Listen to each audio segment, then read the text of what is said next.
jab, uppercut, leave you laid out on the floor. Try to duck and roll, hit and miss, now you counting stars. Should've practiced more, should've hit the mask, get out there more. Claim that you're the best. You gotta show me, son. Actions over words, baby boy. Is you real or what? Talking way too much, world come. Back sports, talking way too much, world come.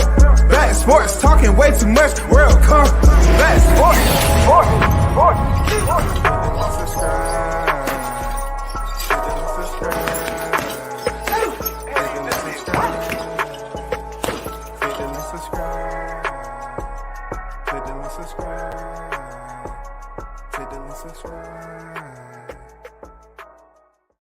Bomb Squad!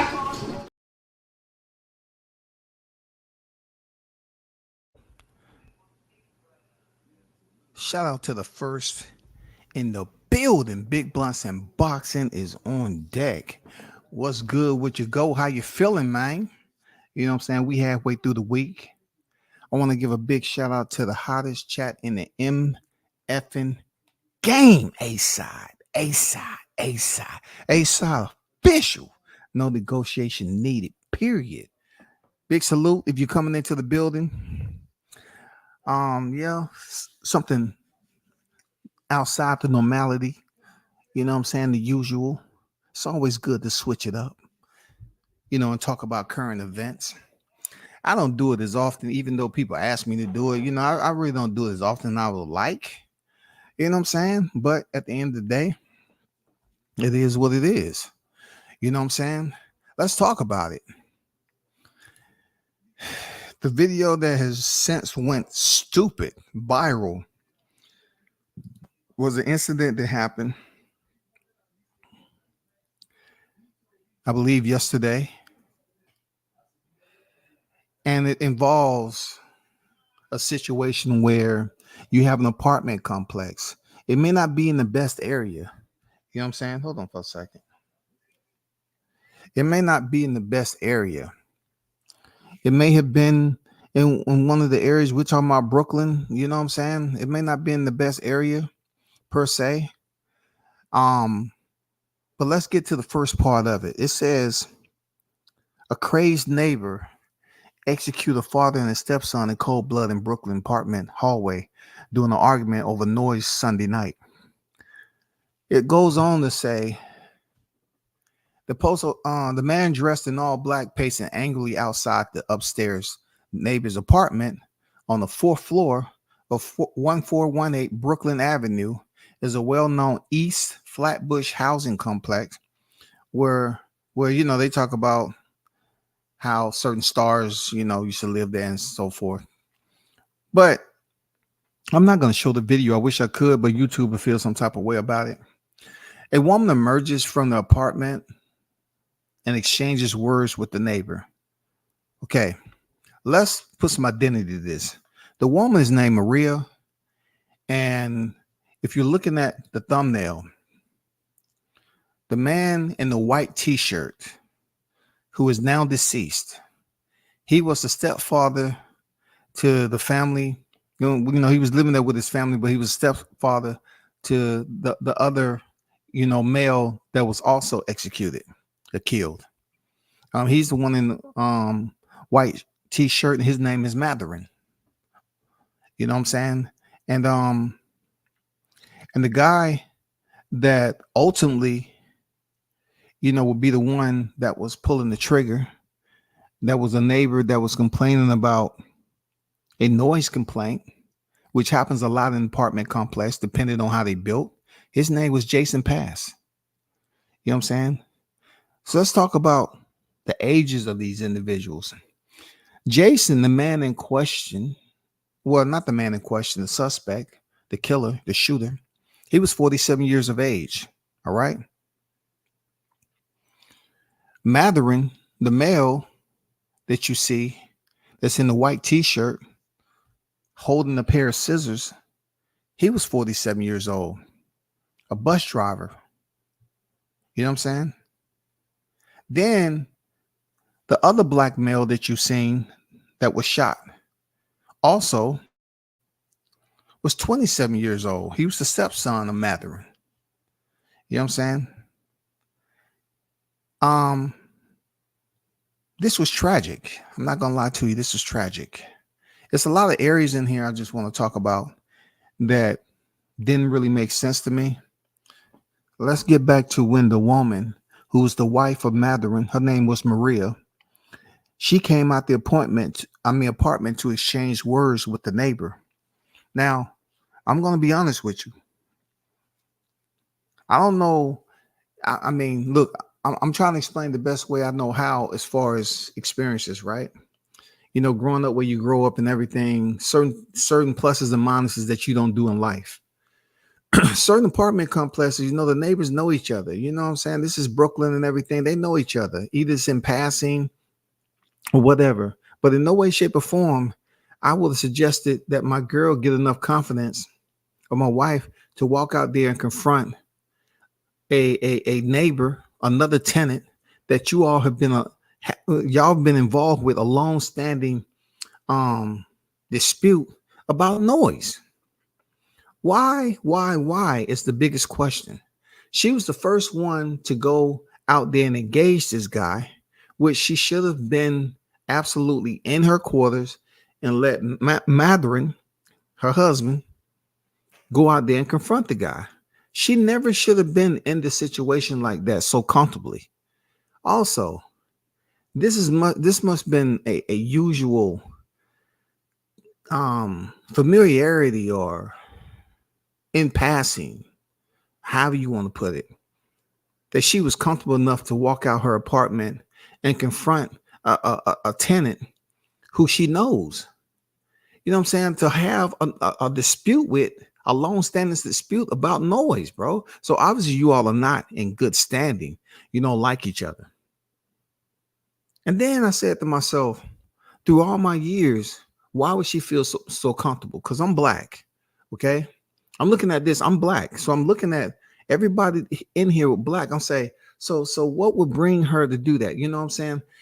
Like, I'm not saying black people don't do it, but I just want to know, you know, I was trying to dig a little deeper as to why she would feel comfortable going out there and talking in the hallway with the guy who was dressed in all black, who was near the stairwell. He looked like he was ready. He's far away, about 50 feet from the apartment door. After he went in there and kicked on it, he was at a location where the elevator was to his right, or he can go down the stairs. But this dude was not new to a situation, a hostile situation. Like he wasn't new now. This is why I can't understand why she came out the way she did in pajamas. This dude dressed in all black, and he's standing at the post, at the banister of the stairwell in case he has to retreat. That is a tactical situation when you go out there and survey the area and you know you're about to get into a hostile situation. You need an area to what? Retreat. You never want to put yourself in a corner. You know what I'm saying? You want to have that exit point. So when it comes time for you to egress, it's that. So I looked at her and I said, man, something ain't right about this lady. Like, why would she feel so comfortable? They couldn't be in good standing. Dude is standing all the way out next to the stairwell. Then all of a sudden, Matherin comes out there. And I look at his mannerisms. I'm not just looking at skin color, because, you know, when you travel all around the world, you run into certain people. You kind of try to understand why this is playing out the way it is. Why do people be as aggressive as they are? Because just because their skin color is black don't mean they black. And you know, blacks, we do act different comparable to other countries that may look black. And in this case, they was Haitian. You know, you might get a different feel for Jamaicans. You might get a different feel for Haitians. You know what I'm saying? Nigerians, Africans. Believe me, they handle shit different. So come to find out, they was Haitian. So now, you know, as I'm reading this article, I'm like, okay, now it makes sense as to why she came out and was arguing the way she was. And then her husband came out and went straight up to the guy with the pair of scissors in his hand. So let me continue to read this. All right. And let me share with you all right quick. Shout out to Stickin' Boys Fishing and Sports. Salute to you, brother. I see you in the building. Carlos Jackson on deck. What it do? Preach the Peach in the building. General Big Fish, what's good? Jeremy 2684, what's good? Yeah, man, you ain't lying. This video is absolutely the most graphic thing you will see when it comes to cold blood. You know what I'm saying?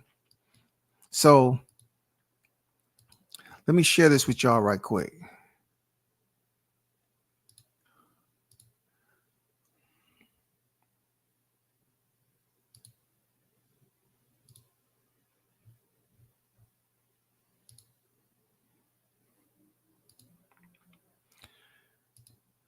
So we're right here. A woman emerges from the apartment and exchanges words with the neighbor, who is identified by cops too as Jason Pass 47. You know, she came out and had words with the dude. I'm saying to myself, why? Why is a woman out here having words with a man? Is your man at home? If he ain't at home, you shouldn't be out in the hallway. That's just my take on it. That's just my take on it. You're a mother. Let the man handle this shit.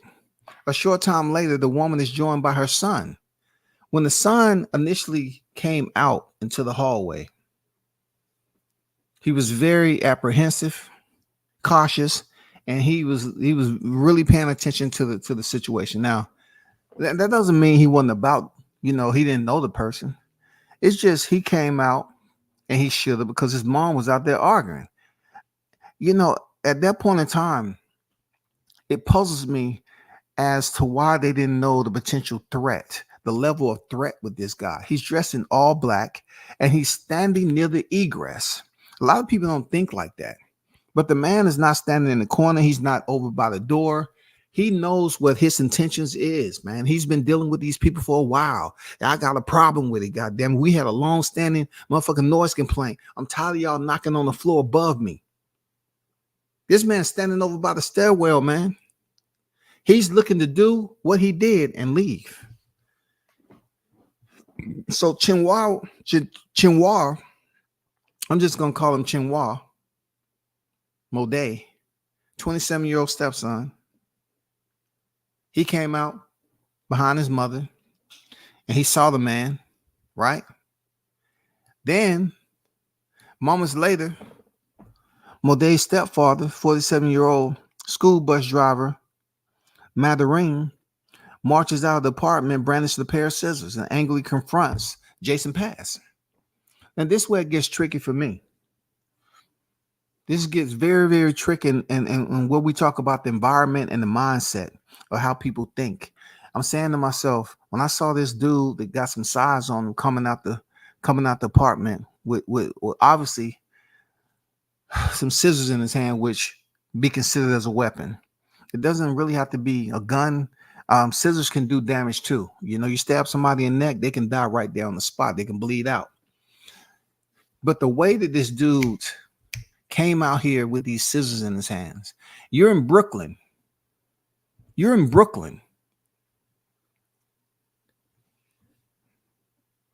For the life of me and everybody else that was paying attention to this video, this dude is well over about 250, 280 probably. It's a big dude. All right. This dude comes out there and confronts this brother with scissors in his face. Okay. You already got a big dude, that look like he's bigger than the average. But that doesn't mean anything to anyone who's holding.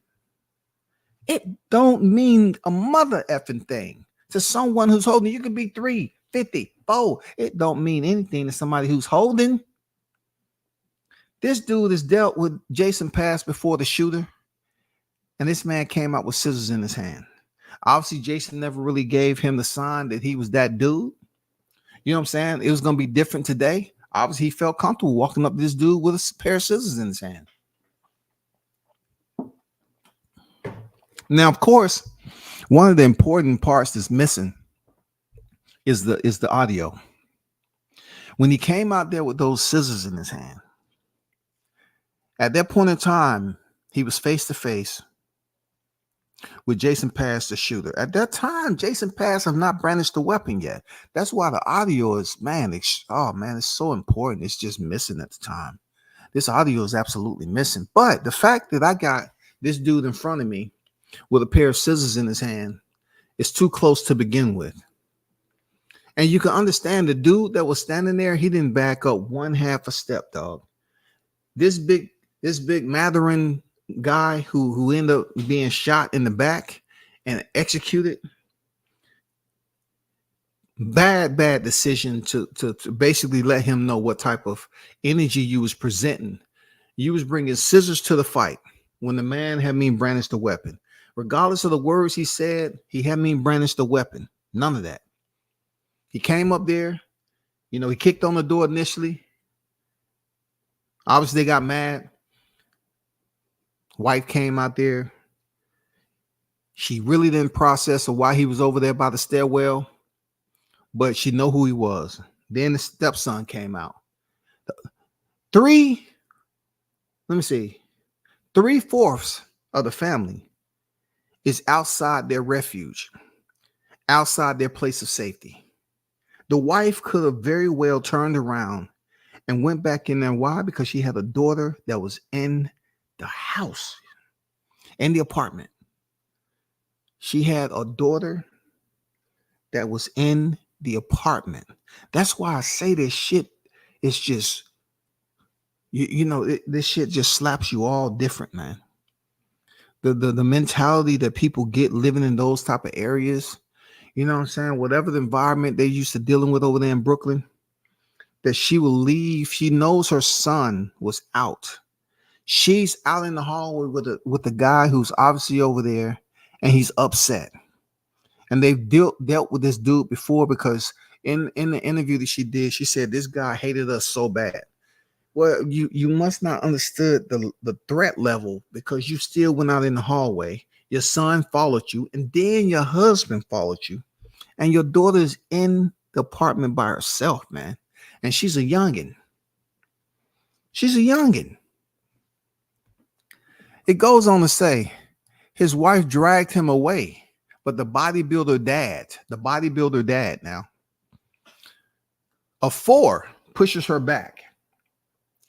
At the moment, the verbal dispute takes harrowing turn when a neighbor in black pulls out a handgun. Now, this is where it gets very, very intriguing, because there was conversation had while this Matherin, the guy in the white t-shirt, he pretty much had a pair of scissors in this man's face. Now, for those of you that's paying attention, if I was in a certain scenario such as that, and I knew the person was walking towards me with scissors, my whole entire observation and hindsight of this, I just never would allow him to get that close to me with scissors in his hand. You know what I'm saying? And either one, de-escalation is first and foremost. You de-escalate. Sometimes walking away is the best way, as long as you don't turn your back. You never turn your back to someone that you consider a threat. This guy with scissors in his hand has already proven that he's a threat. Okay, he is an absolute threat. His wife steps in and only aggravates the situation. Hold on for a second.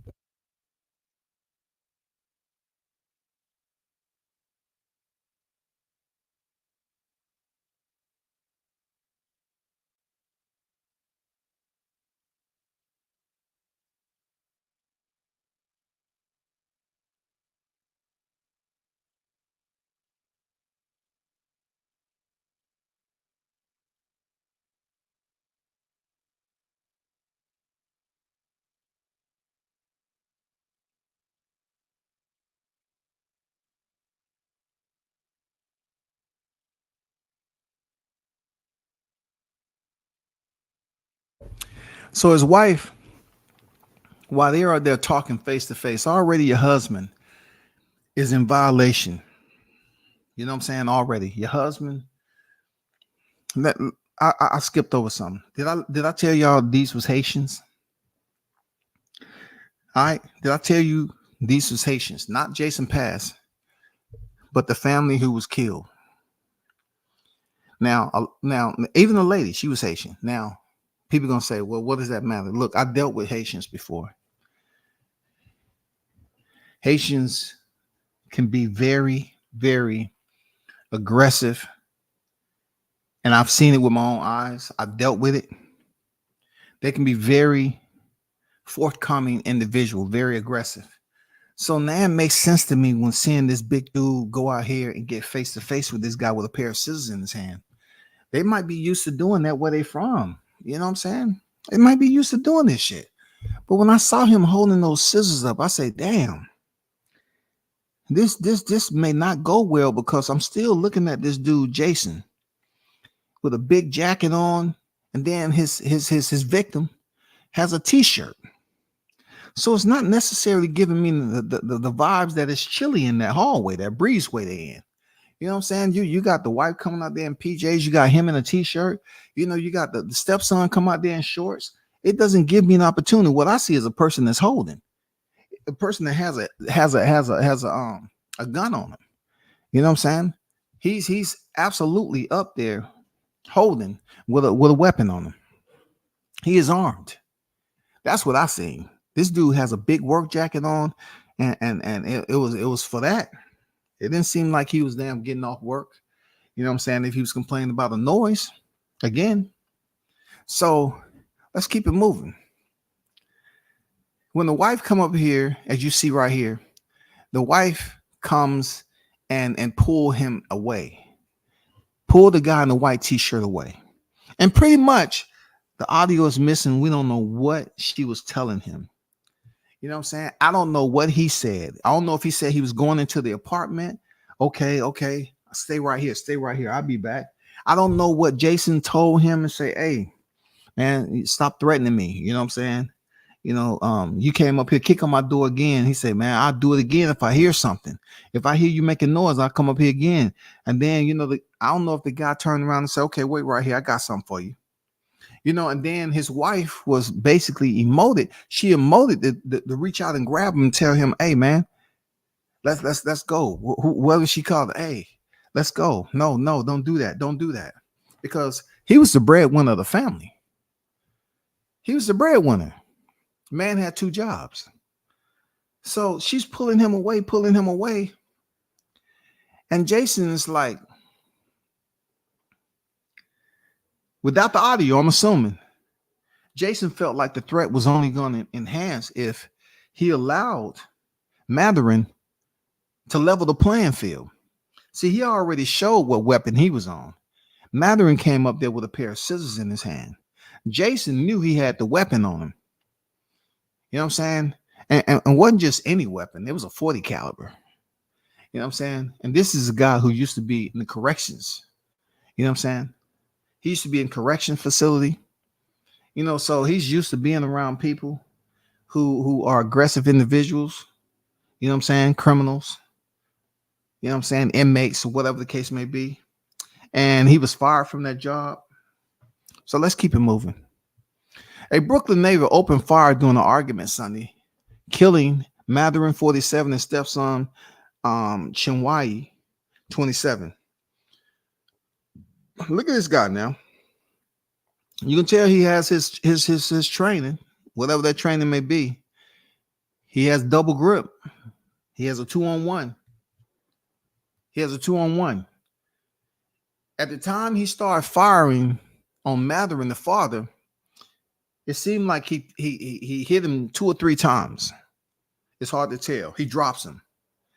At that time, Chinua, the son, who you can see in the thumbnail right here, he charges over that way, and that is the opposite direction of his apartment. Now, I don't know if he was trying to think about disarming this guy, but he didn't have any time at all. The proximity from which he was in within firing range, man, Jason Pass unloaded on him. Hit him at point blank range in the head. Point blank range of the head. It don't get any closer than that. He dropped him and shut him down easily with gunfire. It goes on to say Matherin spots the gun but waves it out. I don't know. Look right here. It said Matherin spots the gun but waves it off. Why?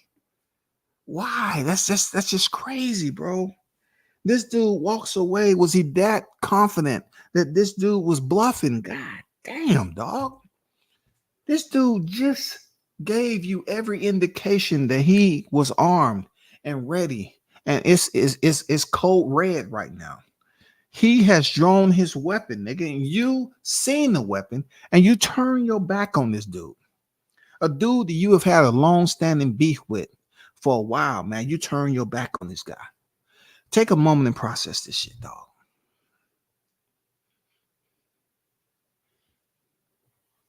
Process that. You came out there with scissors in your hand. Your wife pulls you away because of whatever the words that was exchanged. She felt it was about to get out of control.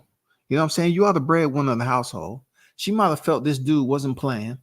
You see him pull out the weapon and you turn around like he's going to let you walk in the house, like he's going to let you walk back in your place and get what you was going to get. No, you should have came out there with that right away initially.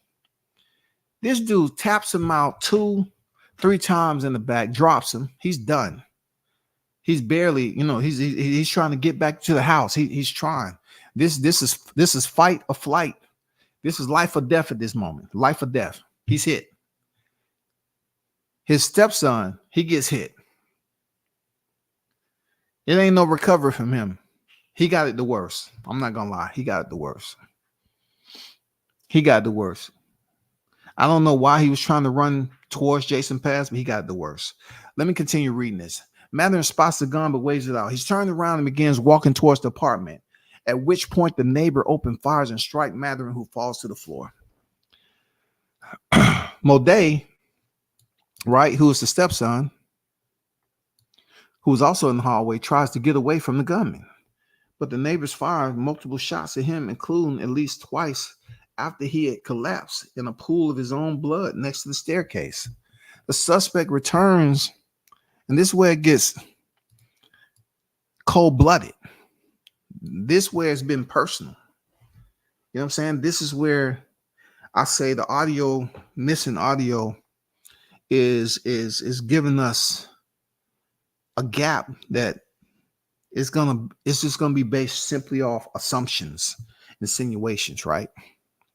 It says the suspect then returns to Matherin, who is still alive and struggling to get up now, and shoots him execution style on his own doorstep.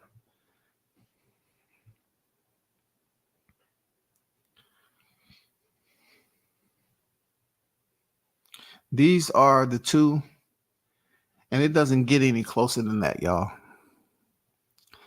And look at this picture. All right, check this out. Most shooters are right hand dominant. All right. Most shooters who are right hand dominant are weapon hand dominant with the same hand, the right hand. When they draw with the same hand, the right hand, the right hand, the right hand. You see that guy Matherin, he has the scissors in his right hand. And do you see the right hand of Jason Pass?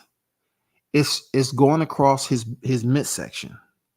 That's to let Matherin know that this man has a weapon and he's keeping it close, because all he has to do is step back, create space, and draw down. And that's exactly what he did.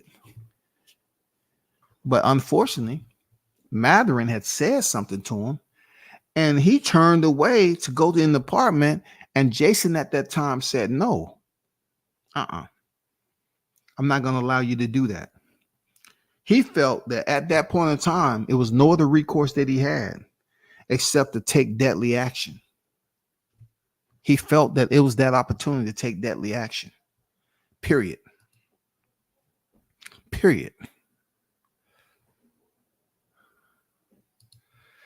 This article goes on to say,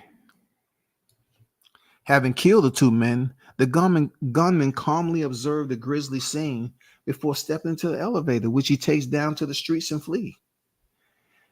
945. I said it was a 40 caliber, it was a 45 caliber. So you know he was up there. You know, hey, he know where he at. He know where he living. 45 caliber, y'all. Shell casings and 5 bullet fragments were removed from the hallway, sources say. The sprawling 59 building apartment where Sunday's shooting took place was built in the 1940s, was known at the time as the Vanderveer Estates before being named Flatbush Gardens decades later. Screen and stage icon. Okay, I'm not really trying to get into that. This is the guy that was shot in the back. His name was Matherin. He was the stepfather. I'm not here to talk about how big this dude is, you know, because he's up here posing. But obviously, this dude had, you know, a sense of aura about him in such a dangerous situation. He felt that he can go face to face with a guy without really processing, you know, the threat. Listen to what I'm saying. He didn't process the threat, yo. He didn't process the threat. Dude had his right hand across his down. He was basically putting his hand in a position of readiness. Matherin didn't take too much consideration because he had a pair of scissors holding up to the guy's face. It was the dumbest display of letting somebody know what weaponry you have brought to a gunfight. You understand me, people? It is absolutely the most ill-advised thing you can do, especially if you know that you've had a long-standing beef with this person and there's animosity. You know what I'm saying? And it could turn deadly. This big dude walked up there, and obviously he's used to going up there and thinking, you know, walking through life, that's what he needs to do. That's who he is. You know, that's what he's comfortable with. But Jason, he didn't care about any of that because he knew that he had a weapon on him. He didn't care nothing about the dude. He already knew how big he was. They dealt with each other before. But in this moment right now, this moment that just happened, all I'm going to say is it just seems like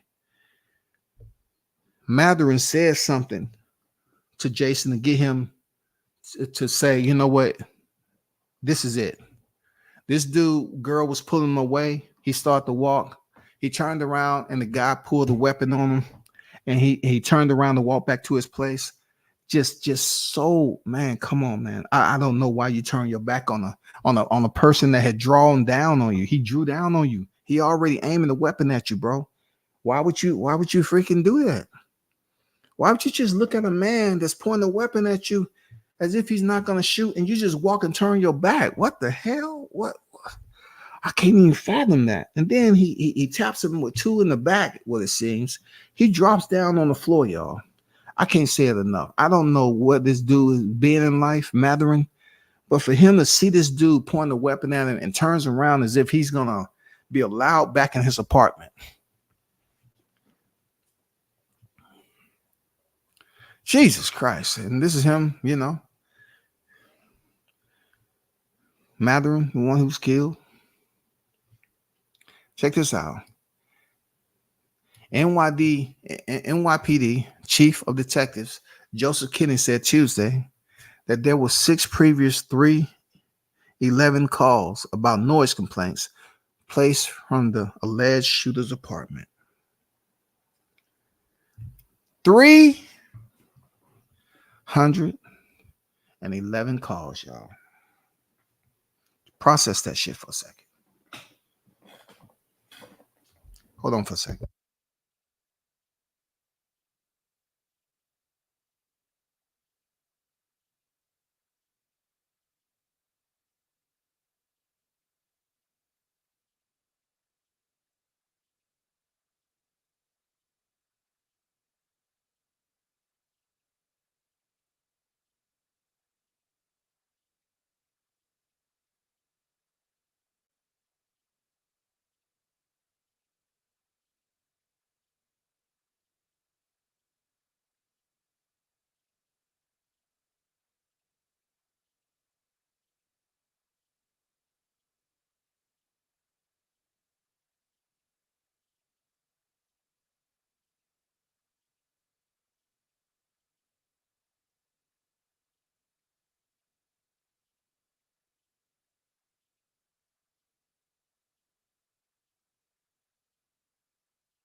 He goes on to say 311 calls, people. Do you know how many calls that is? 311 calls, man, about noise complaints placed from the alleged shooter's apartment, which turned out to be the shooter. Jason Pass called 311 times.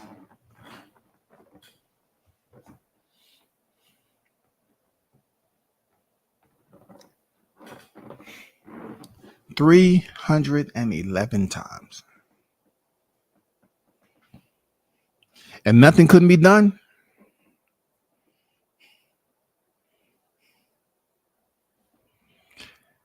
Basically, people walking, Kenny said, we come to find that the apartment upstairs didn't have carpeting.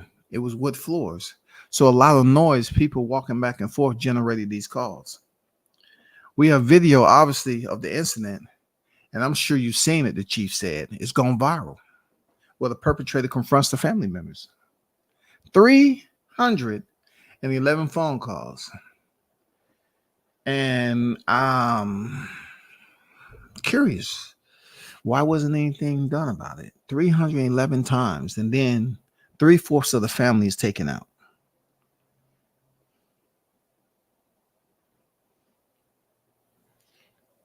Well, one half of the family. One half of the family is removed. The breadwinner and the son. Kenny Pass, the shooter, had one prior bust for robbery in 1992. The alleged shooter worked as a state correction officer at Sing Sing Correctional Facility from September 2004 to 2005. When he was fired, a Department of Corrections community supervisor spokesperson said, on Sunday night, the fed up resident began banging on his ceiling over the loud sound supposedly coming from Matherin's apartment. Matherin banged back, prompting the suspect to rush upstairs and kick the family's front door, according to Delhi. See, this is where it gets interesting, because 311 calls. This time, I guess he was fed up and he said, this dude is going to bang on the floor back. Oh, I think they're doing it on purpose. So he grabbed his weapon and went up there to confront the dude. Once again, I reiterate, he knew what his intentions was this time, because he was next to the stairwell. He wasn't standing right directly in front of the door. This man came out there after his wife was already in the hallway, brandishing a pair of scissors.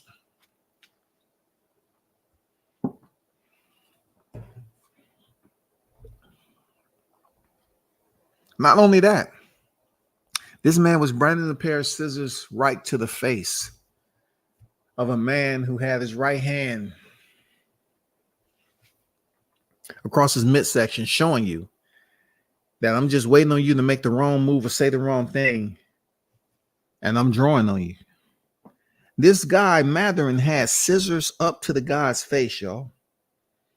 He already showed Jason his weapon of choice.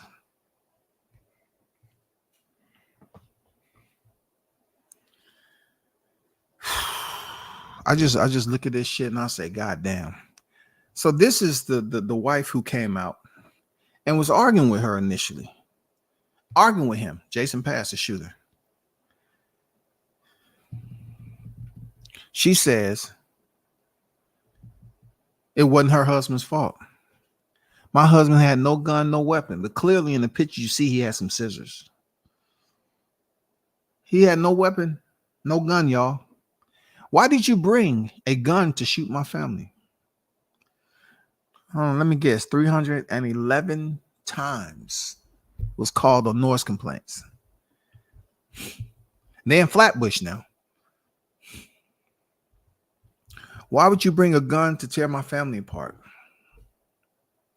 I understand her mindset and how she feels about him bringing a gun and tore her family apart.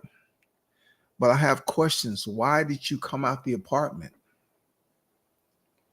Why were you already in the hallway engaging with a person that has called noise complaints on you 311 times? Something isn't right. Why would you feel so comfortable with going out there and engaging with the man who's standing next to the stairwell and not directly in front of your apartment door? Then your son comes out. He's apprehensive. Then your husband comes out. He has scissors in his hand. And obviously you see the scissors because he's holding them right up in Jason Pass's face, which is a threat. I mean, if you have something to say, you can pretty much verbally put it out there, but you held the scissors right up in that man's face, letting him know. Whatever the words exchange, hey, I got them, do this, and this with you and all that. Obviously, it was to a point where when he walked away, when his wife told him, hey, let's go, don't do that. And at that time, Jason freaking said, you know what? I'm not going to give you the opportunity to do whatever you about to do. And he drew down on him and started the fire. Hit the husband a couple of times, hit the stepson, point blank range, man, with a 45 caliber. Ooh, it was crucial. I ain't gonna lie, it was crucial. He shot him point blank range. It was crucial. He didn't have a chance. I don't know why he was running away from the apartment. He might have been better off retreating, back to the apartment instead of away, because he ran right close in the proximity of a man who had a 45 caliber weapon, who just shot your dad. This shit is crazy, dog. That shit is crazy. But let me give you an update. Since the shooting, Jason Pass had been since shot dead by police. He said the only run suspect wanted an execution style killing of his two upstate neighbors was shot dead by police early Wednesday when he charged cops with 6-inch knife during a traffic stop in Brooklyn. Jason Pass 47 was in a car by 44th Street and Bath Beach at around 7:10 a.m. when the cop and a police cruiser equipped with a license plate reader got a hit on his vehicle and stopped him. Pass, who has been wanted since Sunday night and being caught on video fatally shooting 47-year-old school bus driver Matarine and his 20-year-old stepson Chinwawi, jumped out of the car with a knife in his hand and took off running.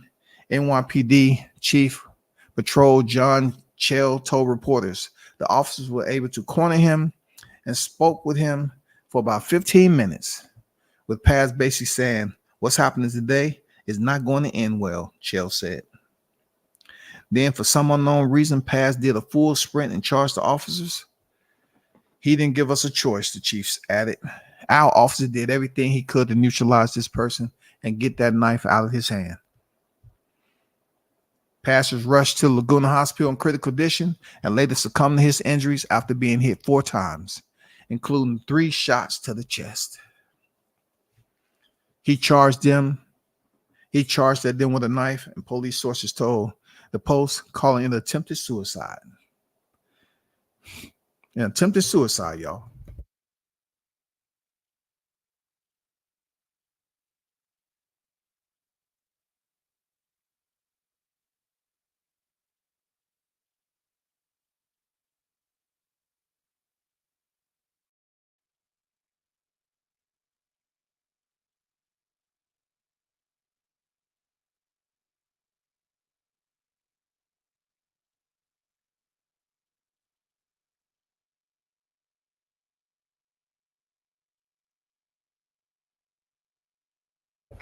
It goes on to say the ghastly double homicide occurred at Brooklyn Flatbush Gardens apartment complex Sunday night and was caught on surveillance video. The shooting in the hallway, a well-known housing complex where the stars Barbara Streisand and Michael K. Williams grew up, was sparked by an argument over noise. 311 times now.